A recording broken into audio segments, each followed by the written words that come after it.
Our first destination will be KKK Museum. Tabi po ng KKK Museum is El Deposito. Yan. Ang patubigan. And next po ay magkakaroon tayo ng, if we still have time, magkakaroon tayo ng stopover sa SLEX. Gasoline station sa may SLEX. And then next is Enchanted Kingdom. Alright. Okay lang po ba na magkaroon tayo ng mga do's and don'ts? Ito na nga, nakarating na kami dito sa Museum ng Katipunan. Hello, mga kadaldalan, mga kainday. Ito, samahan niyo kami sa aming paglalakbay tungo ng Museum ng Katipunan.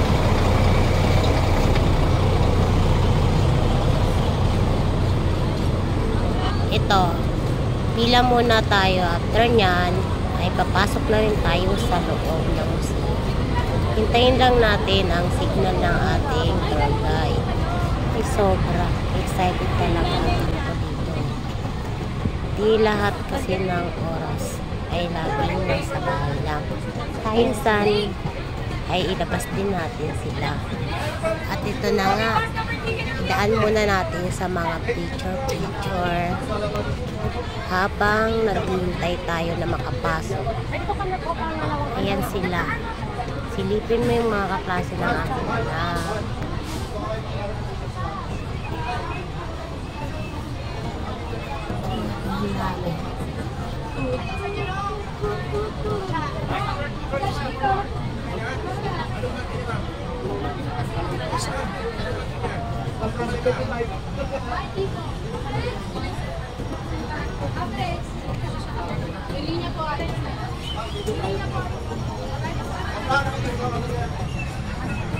Habang naghihintay nga kami sa pila, bigla naman kami nainip dito, mga kanday.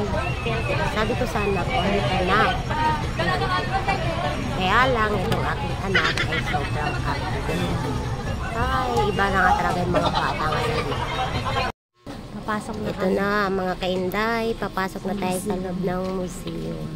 Tara, samahan nyo kami at ating silipin kung anong meron sa loob ng museum na ito. Habang paakyat nga kami ng hagdan, eto, daan muna natin sa selfie. Alam na, hindi naman talaga natin naiiwasan yan, mga kainday eh. Hi!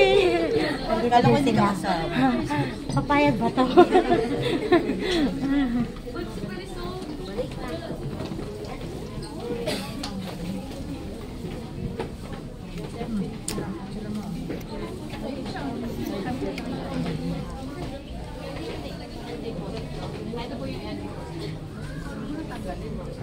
Tanggal natin yan dito. Bali. Parang museo dito. Okay, pito mga baby. Meron po tayong Cargedo fountain. Water hydrant. Ang mga tubig po na nanggagaling sa San Juan. Yung mga tubig po dito. Hindi pa kayong galing. Galing sa may Itramuso. Ang mag-start ng San Mateo. San Mateo. Yes. Tapos, kaya po yung nagkaroon ng battle of El Deposito. Ito po yung tinatarget ng mga katipunero kasi gusto po nila lasunin yung mga tao. Kasi yung tubig nga po, di ba, nanggagaling doon. Kumbaga yung tubig nila. Yung tubig na nandun sa tubig na video mo. Ginagamit sa loob ng Intramuros.